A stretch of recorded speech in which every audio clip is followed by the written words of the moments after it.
L'apocalypse financière, c'est pas pareil, hein, de l'apocalypse financière qui va arriver. Et que j'annonce doucement et progressivement depuis bientôt 5 ans. Ça va faire 5 ans, là, le 8 février. En raison de ce qui s'est passé le 29 septembre 2008, hein, lorsque Wall Street a explosé, lorsqu'il a baissé de moins 777,7 points, et qui a littéralement rétamé tous les investisseurs, tous les hedge funds, tous les fonds de pension et surtout toutes les banques. Et donc depuis elles rament pour essayer de récupérer leurs pertes, mais elles n'y arrivent pas. Et d'ailleurs le constat est simple, hein, c'est que les 30 millions de Français qui ont acheté sur les bons conseils de leur directeur de clientèle en banque, hein, qui ont acheté des actions, ont perdu entre 60 et parfois même 70 voire 80% de leurs investissements. Je ne sais pas si vous imaginez. Donc c'est quand même assez colossal, quoi.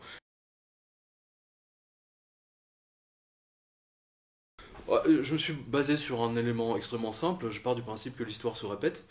Et je pars surtout du principe, si vous voulez, lors de la crise de 1929, les gens n'avaient pas de carte de crédit, d'accord? Ils n'avaient pas de crédit à la consommation.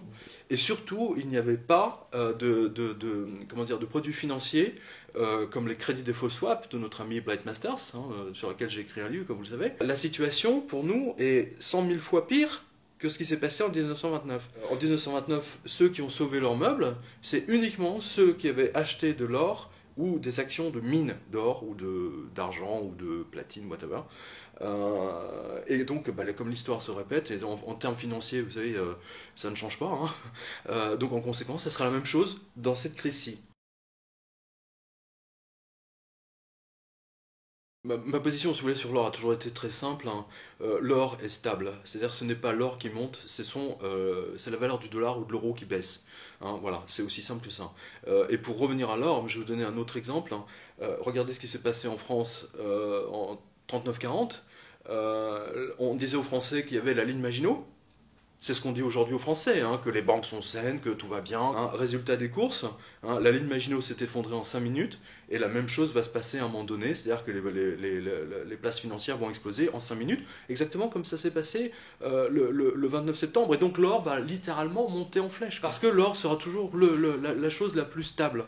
L'or ne monte pas, c'est le reste qui descend.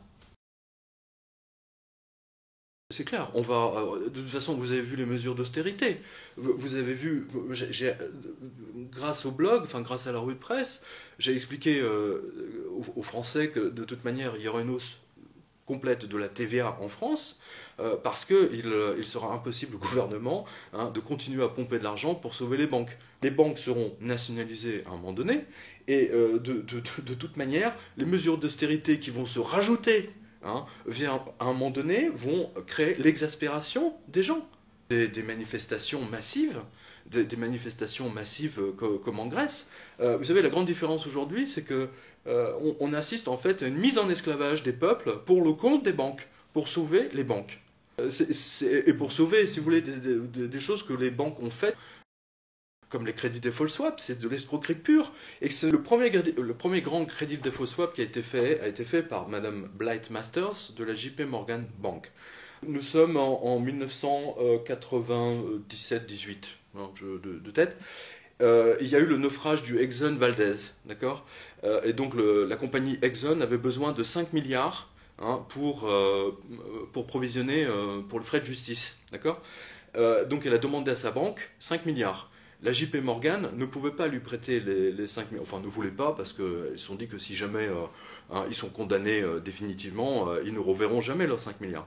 Donc Madame Blackmaster est allée voir la Banque européenne à Londres, celle qui a été inventée par François Mitterrand, et elle a dit, voilà, nous, je vous fais simple, on va dire que le taux d'intérêt est de 10%, hein, pour que tout le monde comprenne. Voilà, Exxon doit nous payer, nous, JP Morgan, 10% sur ces 5 milliards de prêts. D'accord. Nous, on vous reverse 2%, hein, toute l'année, hein, pendant tout le temps. Mais si jamais Exxon fait faillite, vous payez le prêt à leur place. D'accord. Alors, donc, ils ont fait leur calcul de risque. Ils se sont dit, bon, Exxon ne va pas faire faillite. Hein, donc, nous, c'est du 2% gratuit, tranquille, on le prend. D'accord. Sauf que tout le monde savait pertinemment que si jamais effectivement Exxon déposait son bilan, hein, que c'était le peuple hein, qui allait payer, puisque la Banque européenne, par définition, est financée par les peuples européens, notamment par la France, d'accord? Et que c'est la France qui aurait payé pour Exxon pour rembourser la JP Morgan. C'est aussi bête que ça. Et donc cette recette qui au début ne fonctionnait que pour les grandes multinationales, hein, c'est-à-dire en fait c'est une permutation de l'impayé. D'accord? C'est une permutation de l'impayé, mais sans les assurances. C'est-à-dire sans les fonds qui sont mis de côté pour les garantir. Et c'est ce qui et de fil en aiguille, ce produit a rendu les banquiers fous parce que c'était la recette miracle pour ne plus jamais avoir d'impayés. D'accord? Ils pouvaient prêter autant d'argent à qui ils voulaient, à toutes les PME, aux particuliers, etc., comme dans les subprimes, on l'a vu aux États-Unis. Et c'est pour ça que AIG, l'assureur, mais c'était pas l'assureur, c'était une petite compagnie filiale d'AIG, qui était donc Financial Products, qui était à Londres, hein, qui a garanti, qui a donné son assurance à tous ses prêts et qui n'avait pas la queue d'un, comme on dit. Et donc, le jour où tout a explosé, ils ont dû payer 14 milliards. Ils les avaient pas. Et donc c'est pour ça que AIG a été nationalisé de toute urgence par la réserve, enfin par les grands responsables américains, parce que d'ailleurs on l'a dans un film hein, qui s'appelle The Last Day of Lehman Brothers, hein, où ils disent que si AIG n'est pas nationalisé, c'est l'apocalypse. C'est ce qui s'est dit exactement dans la réunion avec Paulson et autres, et tous les grands banquiers, dont Jamie Dimon de la JP Morgan. Voilà, donc ils n'avaient pas la queue d'un. Un assureur, un vrai assureur, quand il assure, il a ses réserves. Vous voyez ce que je veux dire? C'est la vieille image de Picsou qui nage dans ses réserves de pièces d'or, hein, de lingots, etc. Mais ceux-là, ils n'avaient même pas ça. C'était juste, je veux dire, ils se sont distribués. AIG s'est distribué l'équivalent, on a fait le compte, de 1 million de bonus par personne. Hein, c'est-à-dire que tout ce qu'ils gagnaient, ils se le prenaient en bonus et il n'y avait rien de côté. À ce point-là, ah non. Mais non, parce que c'est le principe même du crédit défaut swap. Si vous voulez, à partir du moment où tout le monde fait un crédit défaut swap sur tout le monde, je vous résume, hein, c'est comme une chaîne d'alpinistes. Vous en avez un qui tombe et entraîne tous les autres. Et c'est ce qui se passe en ce moment. Toutes les municipalités qui sont ruinées, c'est ça, ce sont des produits financiers plus pourris les uns que les autres. D'ailleurs, vous avez même Christine Lagarde qui a dit régulièrement qu'il y avait un problème de solvabilité. Comment dire, en langage bancaire, quand on vous dit vous avez un problème de solvabilité, ça veut dire techniquement que vous êtes mort. Allez retirer, dites à votre banquier, je veux 3 000 € tout de suite. Dites-leur. Chose que vous pouvez faire, je le faisais régulièrement. Avant, quand je partais en vacances, j'allais à la banque au mois de juillet, au mois d'août, je dis voilà, on a besoin de 2 000, 3 000 € en liquide hein, pour les dépenses. Bon, c'est pas, pour un mois, ben, voilà. Aujourd'hui, non. On va vous dire, ah non mais monsieur, nous devons justifier, soi-disant, pourquoi vous allez utiliser les fonds. Alors qu'ils savent pertinemment que, par exemple, vous êtes fonctionnaire, que ça fait 20 ans que vous avez exactement les mêmes virements.